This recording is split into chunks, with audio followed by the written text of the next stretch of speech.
Salut tout le monde et bienvenue à ce tout premier discours sur l'état de la chaîne. Qu'est-ce que ça mange en hiver, comme on dit en bon québécois. D'abord, si vous n'êtes pas familier avec la chaîne des jeux de société en bon québécois, je vous invite à regarder dans la description de ce vidéo-là. Je vais mettre le lien vers le tout premier vidéo que j'ai enregistré qui présente la chaîne, moi-même, mes intérêts, les jeux qui me passionnent. Ça va vous donner une meilleure idée d'où on s'en va avec ça.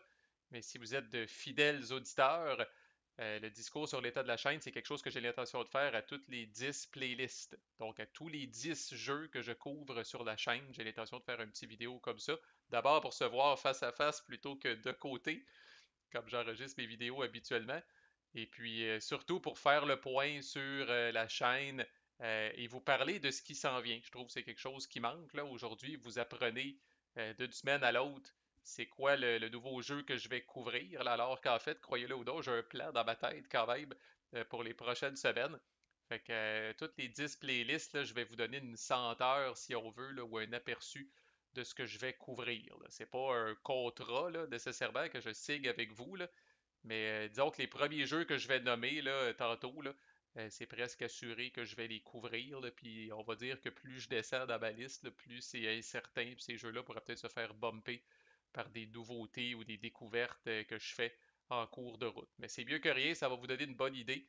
Puis c'est aussi un bon moment pour faire des demandes spéciales, me donner du feedback, etc. Là. Faites ça dans cette vidéo-là plutôt que d'enterrer ça dans un commentaire de vidéo XYZ. Là. Pour moi, c'est la bonne tribune pour faire ça ici. Alors, si vous voulez que des jeux reçoivent le traitement des jeux de société en bon québécois, là, c'est la place. Une petite note au niveau du pacing aussi, là, vous aurez remarqué, là, j'ai commencé à publier une vidéo par jour. J'ai pas l'intention de ralentir, loin de là. C'est le beat que je voulais me donner dès le départ. Fait que attendez-vous là, qu'il y ait du contenu régulier encore qui s'ajoute à la chaîne là, quotidiennement. Fait que je veux que vous ayez toujours quelque chose si vous voulez. Là. C'est sûr qu'il y a probablement des jeux qui vous intéressent moins que vous skippez la playlist au complet, puis c'est bien correct.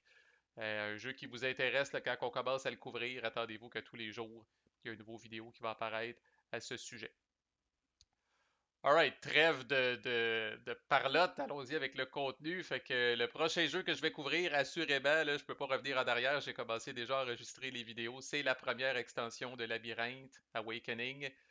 Donc, la meilleure des deux extensions. Là, il y a que deux, là, c'est pas un gros accomplissement, mais quand même, c'est la meilleure des deux. C'est celle qui rend cet excellent jeu-là encore meilleur, si cela est possible.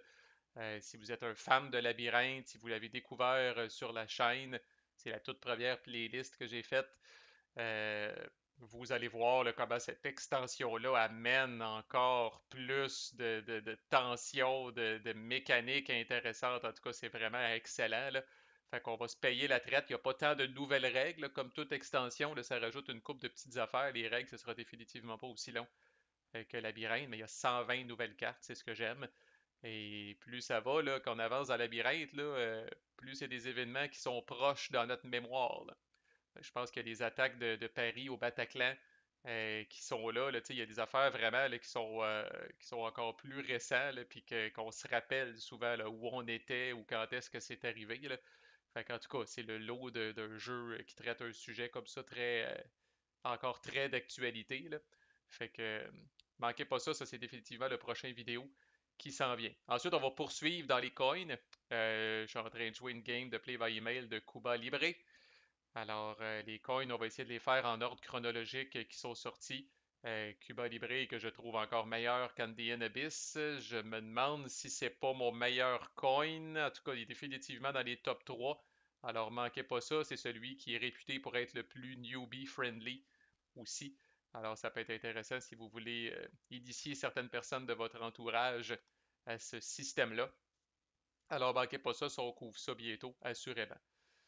Ma playlist de PAX Renaissance a été bien appréciée, je pense. Alors, on va poursuivre dans les PAX. On va couvrir PAX Pamir, la deuxième édition. Très beau jeu, très bon jeu. J'aime tous les PAX. J'ai dit à un moment donné dans les commentaires, là, je vais tous les couvrir éventuellement. Là. Alors, PAX Pamir, deuxième édition. Et le prochain, thème obscur, mais mécanique grandiose, même flavor, là, principe de tableau, de cartes, là, en tout cas, bref. Manquez pas ça. Moins compliqué que PAX Renaissance deuxième édition. Là, fait que s'il y en a parmi vous là, que, au milieu de PAX Renaissance deuxième édition, ils ont dit that's it, I'm out. PAX Pamir est bien moins compliqué.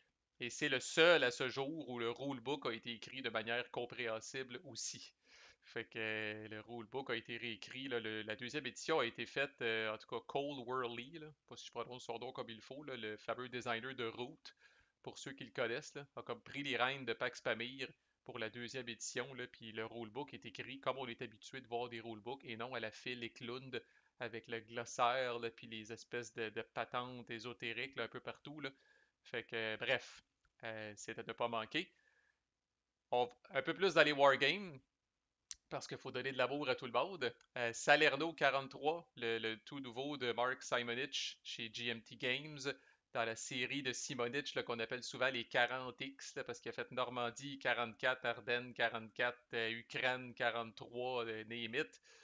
Salerno 43, c'est son dernier sorti. C'est le plus petit des jeux de la série. C'est celui qui a le moins d'unités, comme on dit, le counter density est le plus bas. C'est une très belle occasion de vous initier à cet excellent système-là, là, qui est vraiment très très bon. Là. Fait que ce système-là, on va peut-être faire le contraire. On va peut-être progresser en ordre. On va commencer par le plus récent qui a été sorti, puis on va reculer en arrière, mais éventuellement, ils vont tous y passer parce qu'ils sont tous excellent, mais pourquoi pas commencer par la nouveauté de l'heure dont tout le monde parle, qui est Salerno 43, fait que c'est sur la liste.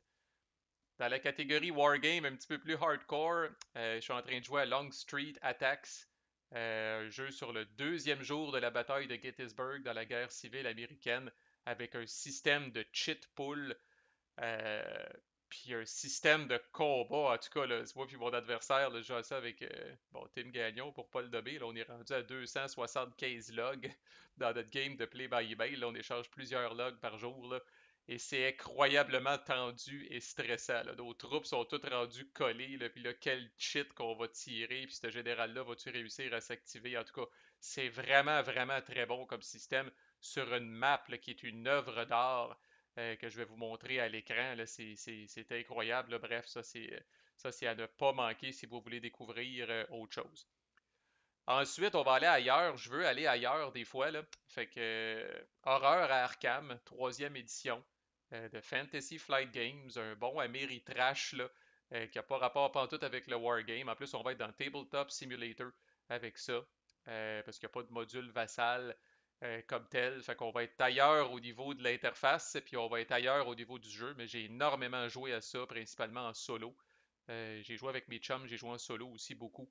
On va faire la revue des personnages, les combos de personnages que je préfère. Tous les scénarios, on va les checker aussi, comment je les ai battus. J'ai battu tous les scénarios qui sont sortis à ce jour, quel chemin j'ai pris à travers ces scénarios-là, quel personnage j'ai pris, quelle technique j'ai utilisé. Comme ça, si jamais vous êtes jamais dans un scénario en particulier, on va démystifier ça ensemble.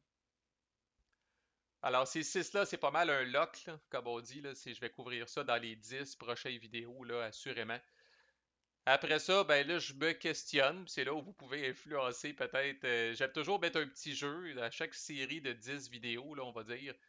J'aime toujours mettre un petit jeu. Puis j'hésite entre 13 Days, la crise des missiles de Cuba, Watergate, Undaunted Normandie, peut-être. Trois jeux là, assez simples que je suis bon pour couvrir là, en quelques vidéos seulement. Là. Donc ça, côté petit jeu, c'est j'hésite. Angola, qui est un vieux jeu, un vieux wargame qui se joue à 4. Encore là, c'est rare, c'est des wargames vraiment qui se jouent à 4. Là. Très bon système, il y a des belles affaires là-dedans. J'hésite à mettre ça sur la chaîne. Euh, Prelude to Revolution, le deuxième titre dans le système de Prelude que j'ai designé. Là. Ce jeu-là, c'est pas moi qui est le designer, j'en suis le développeur. Mais même s'il n'est pas sorti, j'ai accès à toutes aux dernières versions du module Vassal, tout le final art, si on veut. Là.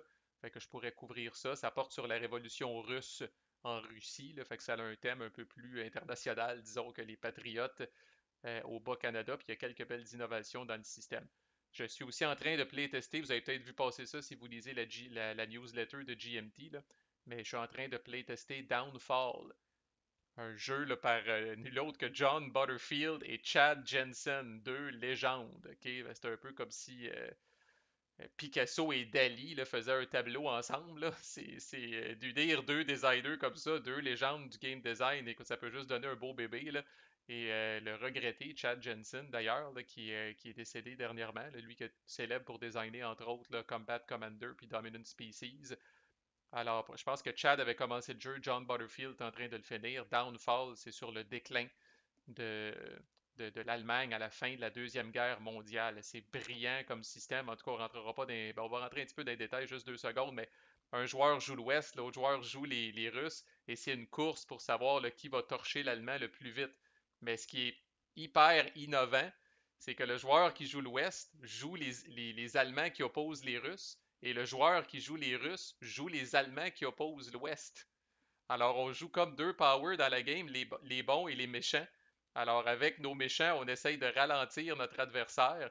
Les deux joueurs sont les gentils, mais on joue aussi les méchants pour essayer de ralentir notre adversaire. En tout cas, c'est brillant comme système. Il y a des belles affaires là-dedans.